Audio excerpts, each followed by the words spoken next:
today is my son's birthday, and so we're trying to take him somewhere like a trampoline park or something, and that's okay. Adam and Damien just went into Walmart because he wants to get him a fishing pole. I had an OB appointment today. They don't do anything anymore. They just check the heartbeat and stuff. I was kind of uncomfortable last night, like contracting here and there, like, I don't know, not enough to time it or anything. But this morning, the ones I get are very painful. And I'm just hoping they slow down because I don't want to have a baby on Damien's birthday because I don't want to ruin it.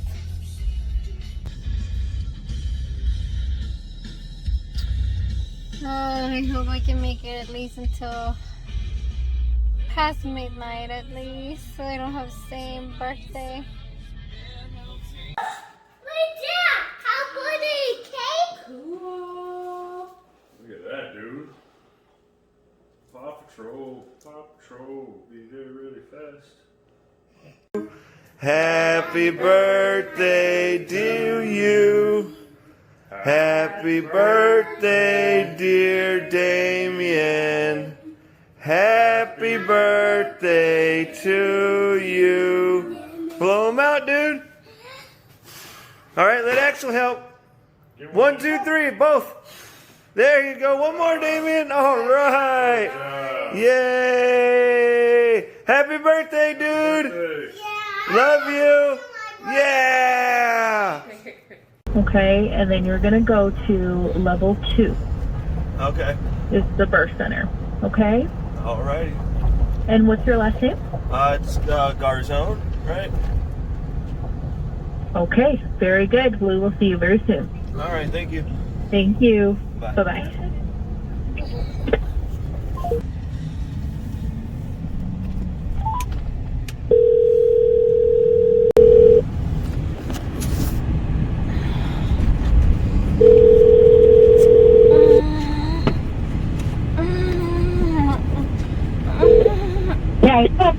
Hey. Hey! Where is Damien with you? No, we're on the way to the hospital to have a baby. You went into labor? Yeah, she's in a lot of pain. I'm driving very fast to the hospital. Oh my God, okay, I'm coming when the baby gets here. Okay. Love you, honey. Love you too.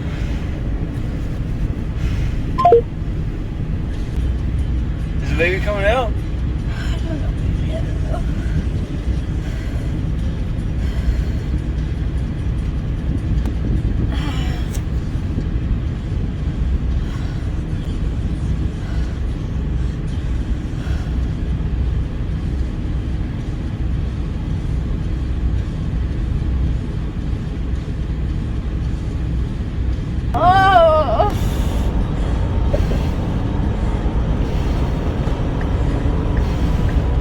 Checking the GPS to make sure there's no traffic on 1960.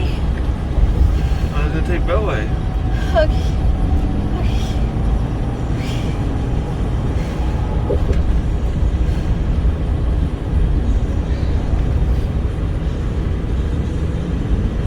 That cake was really good, Marcy. Huh? Yeah, 20 minutes, 21 minutes. And it says, something.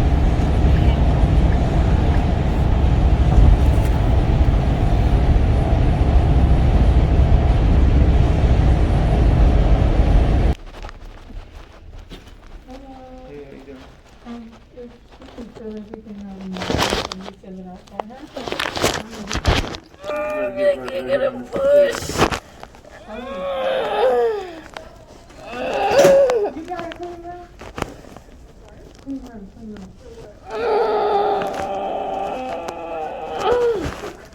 Okay.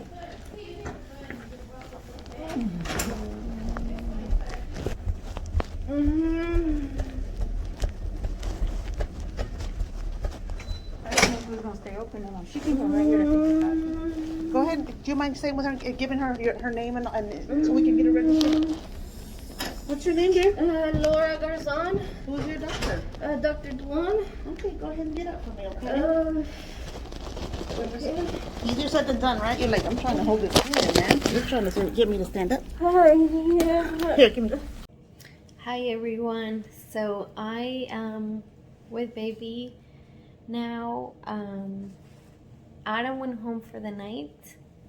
And I figure I would just give my version of the events now that I can sleep and that I remember. It was very blurry, very fast and chaotic, so I'll try my best. So you guys saw the first footage where I was having contractions in the morning. We were going to take the kids to a park, but we were waiting for the cake to be delivered, so we went home and we pretty much laid down all afternoon. My contractions were like 10 minutes apart, but they were very regular. Like they would go away for like 30 minutes, come back and be like every 10, every 7, every 10, every 12. So not worth timing.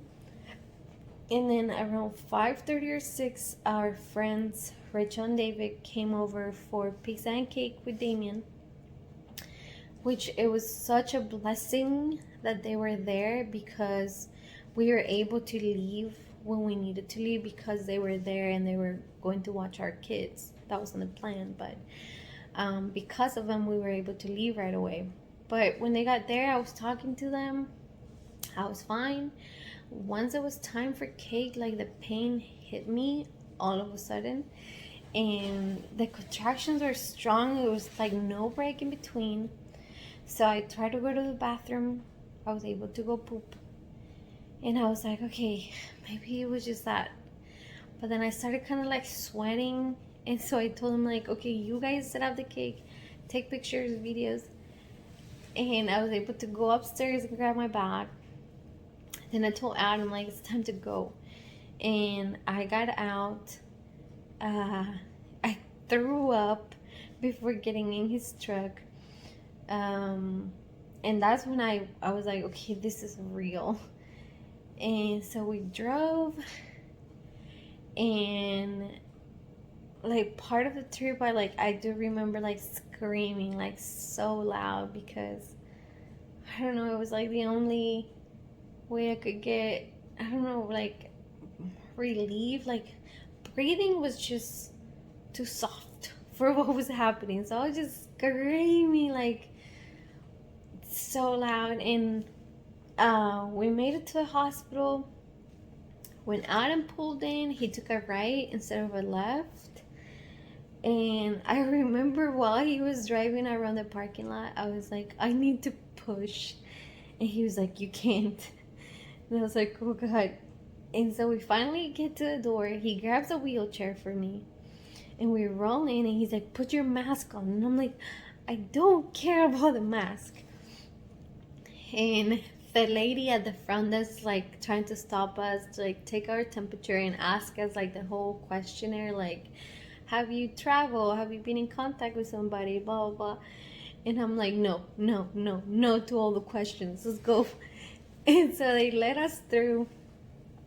We get upstairs, and they're like trying to check us in, like, oh yeah, fill out this paperwork. And I'm like, I need to push. And so they get me in. Adam stays outside to sign paperwork, I guess. And the last footage that you guys saw was like right there in the admission room. She told me to get in the bed, and I like dropped to the floor. I could not get in the bed. She's like, you need to get in the bed. And she was like, get undressed. And I'm like, please undress me. I cannot undress. So she took my clothes off. And I do remember like, she went to check me, like do my cervix exam.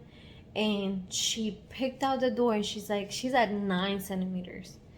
And so she had like all these people started rushing in, and I turned around and I looked at her and said, wait, I am a C-section mom. She's like, what baby is this for you? And I'm like, this is my 3rd baby. I've had 2 C-sections, and I lay down and she's like, well, you're not having a C-section today. This baby's out. And I'm like, oh, Lord. So there was no time for anything. Like, she barely had time to put an IV on me, which I never noticed when she did that. And so I was on my side, laying on my side. I was holding the bed rail. I needed to push, and so I pushed and I felt something coming out, and I told her, oh God, did I just poop? And she's like, no, you didn't poop, your sack is out. And I'm like, oh God. And so they roll me in somewhere because they're telling me to keep my hands and my head in the bed. And then they try to move me from one bed to another, and at one point, like, half of my body was on one bed, and then half of the other half was on another bed. And they're like, you need to move here, we need to scoot you. And I'm like, somebody needs to pull me, I cannot move. And then, like, people were pulling me and pushing, and I was on my side, and I needed to push again. She's like, wait, I cannot leave her like this. And I'm like, what do you need me to do? And she's like, lay on your back. So I turned on my back and I pushed, and I felt something coming out, and I was like, oh, thank God, that, like, I was getting some relief. And then they told me push again, and then I just felt everything coming out, and it was like, oh, thank God. Like, I don't know, it was like taking a very big poop, and it finally, like, comes out. And then I just heard the baby cry, and I don't remember seeing, I know there was a lot of people in there, but I don't know where Adam was. I just remember seeing faces, and then after that I just started shaking really bad. Like, it was like my body would not stop shaking. And then they did everything they needed to do. The doctor, like, showed up after everything. He's like, what happened? He's like, I just saw you this morning. And I'm like, I don't know, it seems like a dream, because I, like, as some of you guys might know, I had 2 cesareans previously. So I had my cesarean scheduled for Friday, and to be able to have, like, a regular birth and stuff, like, it's just crazy, because with the C-sections, I was so helpless. Like, I couldn't hold the baby myself. I couldn't get out of bed by myself and do nothing. And then I just, wow, I'm like so happy and so thankful. Like, I was already able to get out of bed. I can reach out for the baby myself. Like, Adam didn't have to stay here because I can do those things by myself. And when I go home, I'm gonna be able to, like, take better care of my other toddlers. It's just so much. Like, we take for granted, like, doing simple stuff, and I'm just so happy everything turned out the way it did, and the baby is fine, and I didn't, like, rupture my uterus or something tragic like that. So I'm super happy. I never thought I would have a third baby, because Adam always said, no more babies. And I don't know, it's just surreal. So anyway, I'm gonna get Adam to say his version tomorrow when he comes back. And then I'll put everything together so everybody can see how crazy it was. Let me go ahead and give my version of the events that unfolded last night. So it was right around dinner time. David and Rachel showed up with their son Axel. We were all going to hang out, eat some pizza, and cut this really badass Paw Patrol cake. And so everybody got there. We're hanging out. We sing happy birthday as you see in the video. We eat our pizza, and then we go from eating the pizza to cutting the cake. Well, all of a sudden, Mache's standing there, and I look over, and she looks like she's in a lot of pain. And when I say a lot, like a lot of pain. And so I asked her, I said, hey, you contracted? And she kind of gives this growling yes. Yes! Kind of sounded like Satan, but anyways. Beyond that, she said, hurry up and cut the cake, it's time. And a couple times throughout the week, she has experienced some contractions and cramping and things like that. So, and she never said it was time. This time she said it was time. So I knew something was different. So at that point, she runs upstairs to get her bags and whatnot, and we hurry up and cut the cake, and we're eating it. I don't even think my kids realized what was happening. They were so caught up in the cake and hanging out and having a good time. So we Machi grabs her bag, we cut the cake and run out to the truck. Before she can even get in the truck, she's throwing up. Then we get in the truck, and I have a heavy foot on the gas pedal, so we were driving on the fast side. No laws were broken, though, of course. No laws, none. But anyways, we were driving, and throughout that ride, she was screaming like there was an exorcism happening in my truck. I felt like there was a priest giving an exorcism. It was insane. I didn't even know how to react. All I could do was laugh and smile because she was screaming in such an uncomfortable amount of pain. And anyways, we hauled ass to the hospital, got here to the hospital. She said she wasn't going to be able to walk, so I run inside, I grab a wheelchair, I leave my truck parked right in front of the hospital running, I help her get in the wheelchair, I run inside, they take our temp real quick, they say, are you having any symptoms? Mache's over there in the chair like, ah! So they hurry up and get us in, and then we get upstairs, and the lady hands us forms to fill out, and I'm like, lady, she's going to give birth sitting right here, right now. So Mache starts screaming again. They hurry up, roll her back into this other room, and they have me fill out the paperwork. It couldn't have been about a 2-3 minute gap from me filling out the paperwork to getting back to Mache. I walk in the room. She's got her legs open on this table, and there's this sack hanging out of her, and there's just blood and everything all over this table and this chair. I mean, not chair, but birthing table, and it was nasty. But anyways, and she's screaming and freaking out, and I'm starting to freak out a little bit. I've been holding my composure pretty good this whole time.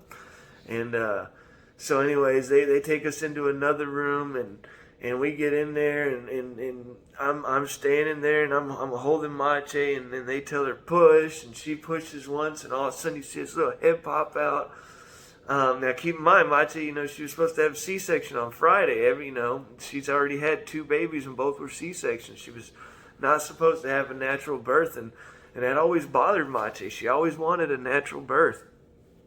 And she looked into it several different ways, and there was just no good options for it and whatnot. But anyway, so back to it. She pushes once, and that you see a head pop out, and boom, she pushes again, and boop, there's the baby. And the first thing I do is look right at the crotch because we had no idea what it was.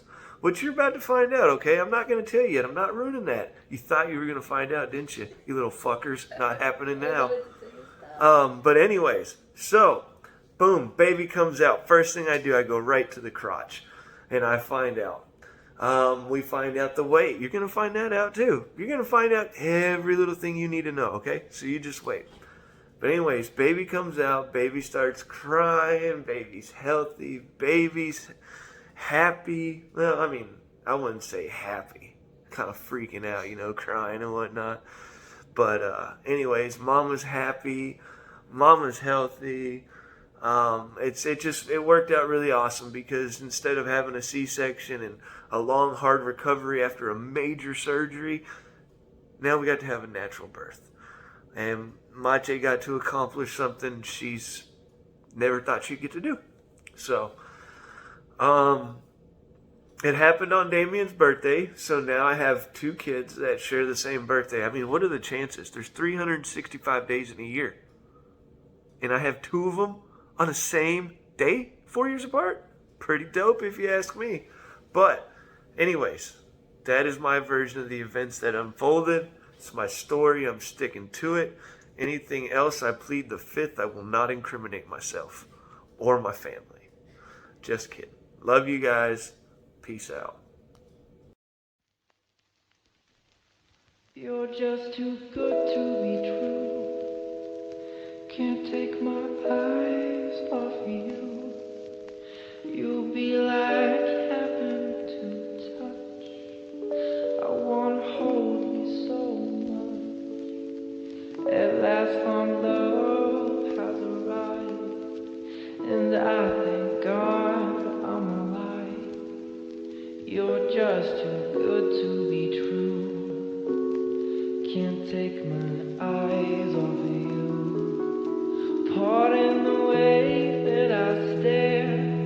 There's nothing else to compare. The sight of you leaves me weak. There are no words left to speak. But if you feel like I feel, please let me know that it's real. You're just too good to be true.